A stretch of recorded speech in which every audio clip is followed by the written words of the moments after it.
கொடியான்றோர் ஏழைக்கு எழுத்தறிவித்தவன் இறைவனாவான்.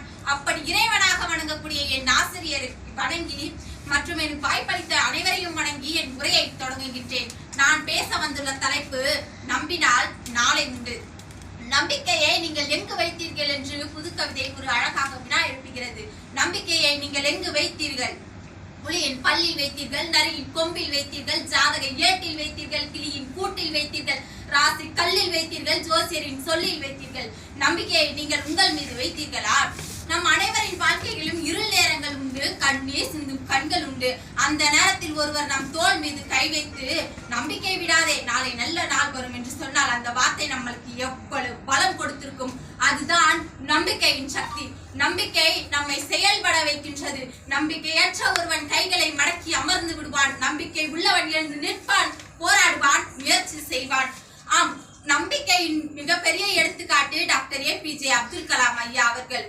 வரலாறு என்பது வந்து போனவர்களின் தொகுப்பு அல்ல, சாதனை தந்து போனவர்களின் தொகுப்பு. அந்த சாதனையாளர் பட்டியலில் இடம்பெறுகிறார். சாதாரண மீனவ குடும்பத்தில் பிறந்து படிக்கும் போதே வறுமையின் காரணமாக பத்திரிகைகளை விற்று அவர் செய்த முதல் விமான ஆராய்ச்சி தோல்வியடைந்தது. மக்கள் அவர்களை விமர்சித்தனர். அவர் நம்பிக்கையை கொண்டு மீண்டும் முயற்சி செய்து பின்னர் இப்பொழுது தற்போதைய இந்தியாவின் மிசைல்மேன் என்றும் ஜனநாயக இந்தியாவின் ஜனாதிபதி என்றும் போற்றப்பட்டு வருகின்றார் என்றார். அவரது நம்பிக்கை தான் காரணம்.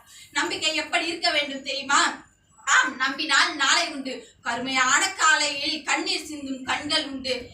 கல்வி கற்ற கைகள் காலியாக, வேலையில்லா இளைஞர்கள் வீதியில் நிற்கின்றார். ஆனால் நம்பினால் நாளை உண்டு. அந்த நம்பிக்கையே நம் அஸ்திவாரம். ஏழ்மை எல்லையில் எத்தனை குடும்பங்கள், உணவுக்காக உழைக்கும் உள்ளங்கள், கூலி வேலையில் கண்ணீர் சிந்தும் தாய், குடும்பத்தின் படிப்புக்காக கடன் வாங்கும் தந்தை. ஆனால் நம்பினால் நாளை உண்டு. அவர்கள் போராட்டமே நமது பலம். ஜாதியின் பெயரால் சண்டைகள், மதத்தின் பெயரால் மோதல்கள், மனிதநேயமற்ற மனிதர்கள், அன்பை அளித்த அங்காரம். ஆனால் நம்பினால் நாளை உண்டு. அந்த அன்பே நம்மை அரசாளும். பெண் பாதுகாப்பு பற்றி பேசும்போது வீட்டிலேயே வன்முறை நடக்கின்றன. கல்வியில் உயர்ந்த பெண்கள் வேலையில் வேறுபாடு காண்கிறார்கள். ஆனால் நம்பினால் நாளை உண்டு. அந்த நாளில் சமத்துவம் சாத்தியமாகும்.